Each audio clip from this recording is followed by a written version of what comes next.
always appreciate you guys being here. A couple housekeeping things. This weekend obviously is our Veteran Appreciation Game coming up, and with Veterans Day being yesterday and having spent time coaching at West Point in the Naval Academy, and obviously want to give a shout out to all the men and women that have served.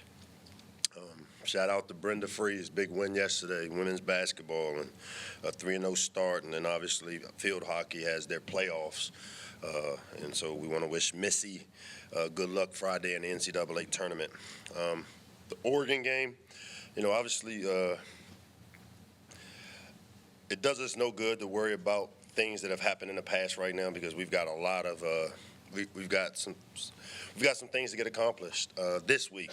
I thought our team competed well, the way we want them to compete in a game like Oregon against a really good team. I thought our quarterback hung in there pretty well. Defensively, was really impressed with, the way Coach Williams and the defensive staff were able to continue to compete against a really talented offense. And, Dylan Gabriel, our defense held him probably to the lowest passing yardage he had, obviously. The young guys are getting better, but still lots of work to do. Obviously, with Rutgers, they're coming off of a big win against Minnesota. They got the 5 wins, and they have an opportunity, obviously, to become bowl eligible this weekend here. So I know they were missing some key guys. Their running back, one of the more talented players in the country. Obviously, don't know his status, but I do know that the other guys that have filled in for him are really talented players. Their quarterback is kind of the guy that makes him go. If you look at the game from a week ago, and we've played against him, obviously, during his time at Minnesota. Got a lot of respect for Greg and the job he does as a coach, and over the years, really has his team always well prepared, and they do all the little things the right way. So, those guys will be well coached coming in here. Obviously, this is an important game for us, an opportunity for us to, we've got 2 home games left and a away game. And, this is playoff football. It's kind of what I told our team. It's our version of the playoffs, meaning we win, we advance. We lose, we make it a little tougher to advance. And so our players understand that. The pillars of our program is, how we start and how we finish. And obviously, we've got some work to do to finish the right way, which we've been here before as a team. I feel very confident the way that you got our guys prepared, that they'll put the necessary work in, and we definitely understand the importance of this game this weekend. Our captains going into this game, Kellen Wyatt, Caleb Wheatland, and Isaac Bunyan, will serve as our game captains, leading us into the Rutgers game. So with that, I'll open up to any questions. Hey, Mike, you mentioned Rutgers being able to have an opportunity to get bowl eligible. How much does you guys becoming bowl eligible factor into the messaging going into this weekend for the rest of the season? It really didn't. I mean, for us, we know the matrix of what it takes to get to bowl eligibility. The magic number is 6. As we have 3 opportunities left, 2 of them here at home, and we haven't been home in about 4 weeks now. And the importance of this game, because it's the next game, but also, like I said, it starts for us what really is playoff football, meaning we have to win to be able to advance, and our guys understand that. What's it going to take for you guys to get back on the right side of the turnover ledger like you were the first half of the season? Obviously, when you some of these turnovers are just tough for us. They're just really tough when you watch the play. The turnover there at the end of the game, KP's getting grabbed, and Billy got hit in the face after the throw, and it's a interception. But most of the time when you look at these plays, those are, if it's us, it's pass interference, and we've got to do a better job of protecting the football. I mean, we understand it, but some of these turnovers that we've had, they're sometimes the rub of the green. And, what we've got to do is, our margin of error is really big for us. In the last 2 games, we've been right at that 12% threshold where we talk about the controllables on offense. We were at 12.59%, meaning we're not beating ourselves as much, but the interceptions and the fumbles, returns for touchdowns, those are the ones that come back to get us, and then we're not getting them on the other end. I think of the opening, we punt the ball down there and the ball comes from underneath Ty Felton, one of our best players, and a chance to have the ball inside the 7. Those are the plays we got to make. Hey, Coach. What's up with you? You mentioned comment on Guy obviously missed this past weekend, and with his status kind of uncertain for this week, do you feel like just kind of the uncertainty adds kind of another layer dimension to the game plan? And you mentioned just kind of the guys behind him having a true freshman. What have you kind of seen from him? Yeah, I mean, they got a veteran O-line. I mean, if you look at their offensive line and the experience they have up front, that to me is a week ago I felt like the running backs at Oregon made the O-line better. This week, I think the O-line is one of the more talented, experienced lines in our league. And, obviously their running back, the starter, typically, I mean, he's, if not one of the best in the country. So losing that production, but, they threw the ball all around the place last week against Minnesota. I mean, the kid that transferred from Minnesota is talented enough. We've seen him. He's the guy that we feel like it kind of makes them go, and we've got to find a way to affect them a little bit more than we have. Hey, Coach, what do you want to see from Billy? I can't hear you, Sam. What do you want to see from Billy these last 3 games? Protect the football. Like to see us, the explosive plays again. We're not having them. We're driving the ball more. I think we had 6 of 10 drives go down the field. We're missing the explosives. We lost the explosive play battle 6-4. We had 4 explosives. They had 6. And to me, what I'd like to see us try to do is take advantage of, we have some plays. I think back to the punch play, all right? It's a wheel route, the hide concept where he's behind the defense, but we have to turn, catch, and fall down. I think of, Dylan Wade. We hit him on a little pivot route over the ball, and he catches it, and as he's catching it, he's stumbling.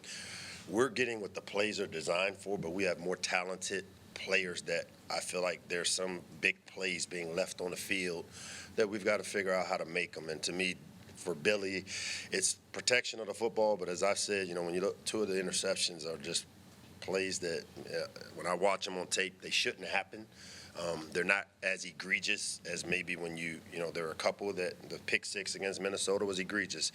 The one with Kellen, with Caden coming across the field, he got pulled and snagged, and the guy made the play. There's not much he can do about those. And then for you, just as you've played now 2 of the new teams in the Big Ten, I wanted you just maybe if you could reflect on how this season, what have you liked about the realignment? What have you maybe not liked now that you guys have played USC and Oregon? I mean, again, I've been on the record that anytime you expand a room, anytime you make things more diverse, it makes it better because it adds to an already good product. The Big Ten was already a really good product. When you throw in SC and Oregon and Washington and these type of teams that have joined our league, when you expand the room and you bring diversity into anything, it just opens up for new ways of thinking, new ways of learning, new ways of doing stuff, and they've added value to our conference. And both really talented programs, well supported. Obviously, the environment there at Oregon was phenomenal. It's one that I envy, and I'm looking forward to building this environment to where we can become that. Mike, what's been the challenge for you this fall in blending this defense together, and what gives you cause for confidence that they'll be able to make a difference? Well, I just think the way they continue to play, I mean, our defense played, I thought, well enough for us to win on Saturday. I mean, they limited one of the more explosive offenses to 6 explosives. They got off the field. They got us the ball back. The problem is it hasn't been complementary, meaning when we're playing well on offense, our defense isn't necessarily. We score right before the half, and then they go down and they get one right before the half. And then our defense really has done a good job of the adjustment piece. The biggest thing for us is the patience of allowing these guys to grow up on the perimeter and then continuing to get the consistency, maybe a little more pass rush, affect the quarterback a little bit more than what we have. Rutgers snapped a losing streak last Saturday against Minnesota. They beat Minnesota. What from that game tape jumped out at you that made you take notice? The quarterback throwing the ball the way he did. I mean, and we know how talented he is. I mean, we saw him when he had Rashad Bateman and a couple of those guys at Minnesota. We've gone against them, but they have been a team that has relied on the ability to run the ball, played field position, and then great on special teams. Their special teams are really, really talented. And so, it's going to come down to that. Our ability of, on special teams, finding a way to affect the game. On offense, us protecting the football the way we need to, and then on defense, we just haven't gotten the turnovers that we were getting earlier in the year. It's kind of they've dried up here the last couple of games. We got to figure out how to get people to turn the ball over. Hey, Mike. George, what's up? Having the similarities between them just playing Minnesota, you guys playing Minnesota just a few weeks ago, are there things, since that's so close in the calendar, that you can look at to see ways that you can Yeah, I don't plan know for what if you've they're gonna bring? studied this league, but Rutgers and Minnesota, like, I don't know what's going on, but coaches are going back and forth, players are going, and so It's a loop from yeah, Great Lakes to. but their defenses are similar structured. Obviously, Greg has a nest of coaches that have worked with him that kind of embrace that philosophy. I kind of came up under the Nick Saban philosophy the last few years, and you can see Greg's imprint, you know, at both places, whether it's on the offense or the defense, very similar structure. In the special teams pieces, I think the differentiator for them, because they've been really, really good on special teams with their specialists and the variety of things they do, they create advantages. And that's where, for us, if there's an area where we need to clean up some things fast, is we've got to be able to, which I thought we did a week ago, a little bit better, but it's going to come down to us and our ability in the special teams areas to either generate momentum or not hurt ourselves. And in the rushing game, I know you guys are trying to utilize, trying to utilize, screen passes, wheel routes to simulate that a little bit, but in terms of actually getting the carries and getting the yards on the ground that way, progress in that aspect It is, too? because if you watch it, the one thing that has gone down here probably the last 3 weeks are the negative plays, the negative runs, meaning guys unblocked, getting hit in the backfield. And we haven't had a bunch of those, but I still can tell you we haven't run the ball the way we want to, and that has been the missing piece. I mean, we have to find a way to, when I always talk about balance isn't how many times we do it, it's when we have to run it efficiently. And you know what, there were times where we actually, our one-back power play, we hit 6-7 yards twice. We're just not having it consistent enough to stay on track with the run game. That puts a lot of pressure on the young line. We had a true freshman started left tackle last week in Terps Davis, who I think will be one hell of a player in the future. And these are the growing pains that we go through. But to help us, we got to be more efficient at running the ball, and that's something we got to figure out here this week. What is the left tackle going to look like this Saturday? I mean, Andre, how's he doing? Is Terps going to be there again? And Marcus played last week too. So. I mean, we're still trying to figure it out. I mean, Andre is working himself back, obviously, from the injury in the Minnesota game.